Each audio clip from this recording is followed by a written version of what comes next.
Maligayang pagdating sa lungsod ng Tayabas.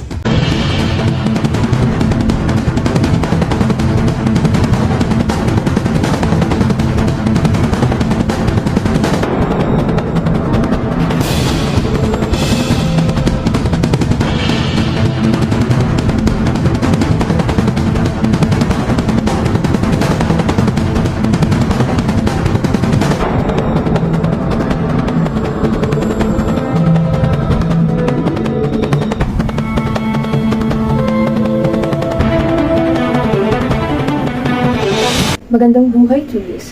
I'm Missy Arana. You can call me Ate Missy, your tourist guide for today. On behalf of travel and tourists, I'd like to welcome you all. And when we are heading to our destination, I'd like to take a minute to familiarize you the area and discuss some brief safety precaution. First, I'd ask that you remain seated until we reach our destination. Second, always follow the itinerary that is given to you, and also always stay within the group. Third, never leave your things unattended to avoid unnecessary loss. Lastly, never forget a bus number, which is number 14. And now, let me tell you some details about Tayabas.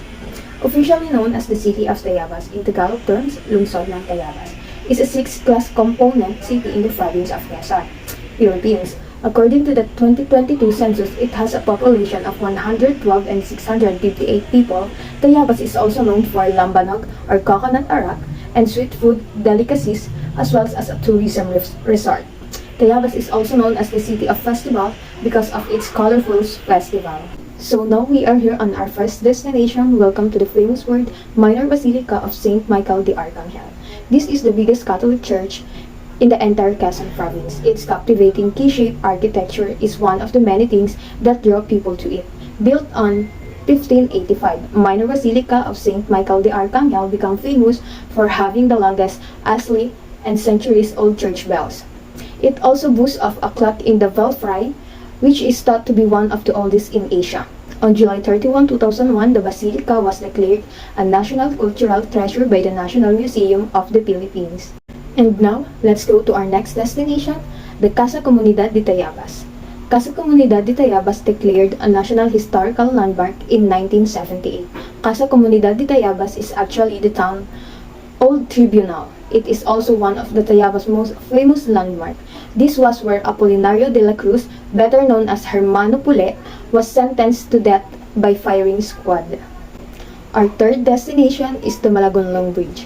In Spanish term, Puente de Malagonlong, and in Filipino term, Tulay ng Malagonlong, is a 5-span, 445 feet or 136 meters long stone arched bridge built during the Spanish colonial period in Tayabas, Quezon, Philippines. The bridge is known as one of the oldest bridges as well as the longest bridge made during the Spanish era.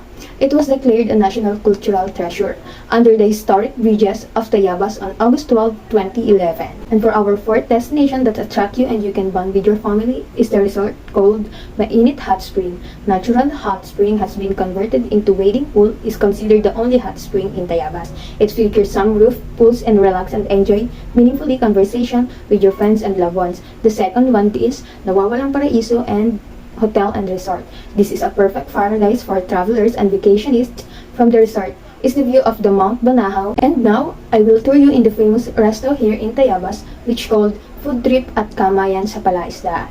This Kamayan sa Palaisdaan restaurant is a heaven for seafood lovers. It's also one of the favorite stopovers of the people traveling to and from Tayabas. It comprises several nipa huts propped up on bamboo stilts in a huge pond. Among the delicacies served in the restaurant are inihaw na plapla, inihaw na hito, grilled squid, and crispy beef tadyang. And ang mga ipinagmamalaki ng mga Tayabasin, their food delicacies na hindi mo dapat palampasin ay ang budin.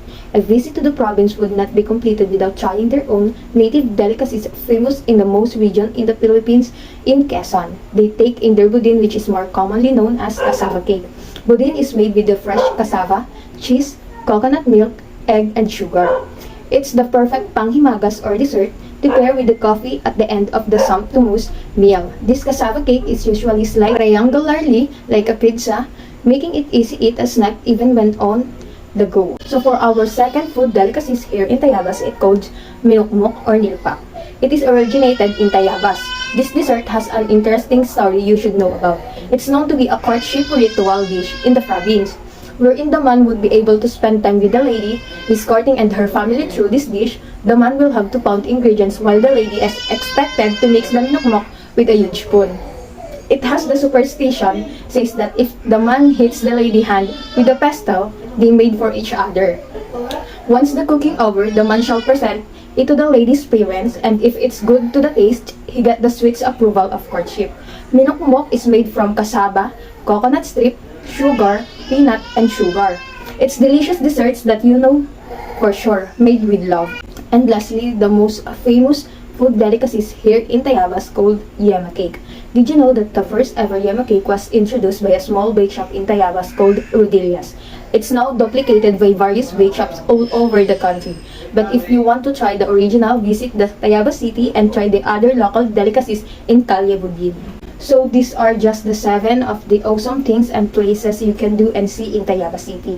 If you want to find out what else the historic city has to offer, make sure to include your bucket list of places to visit within the Philippines. And also just a short description of the festival and event here in the Tayabas. The festival and celebration.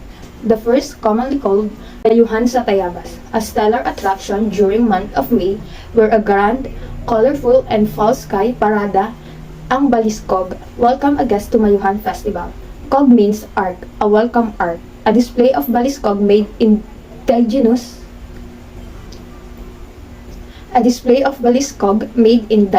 materials like cocoa leaf, cocoa husk, bamboo poles, buli, rattan, dried flowers, and tistis filled the street of Tayabas and joyously welcome visitors and the summer season. Mayuhan Festival ranks as the major festival in the region. It continually draws large number of crowds since it started in 1989. For the second one, it's called Hagisan ng Suman Festival. Suman is the ritual gift of Hagisan, wherein the native have the opportunity to share their prosperity. As soon as the image of San Isidro passes by, the bagakay must be emptied of its colorful array of abundance, which aside from suman includes banana, mango, buko, pineapple, and other local farm produce. It most houses suman and other farm produce are no longer tied in bagakay. They simply throw them with passion and great enthusiasm from their decks, balconies, or windows to the multitude of peasants of worker. Hagisan means throwing or sharing away. And that's all for today. Thank you.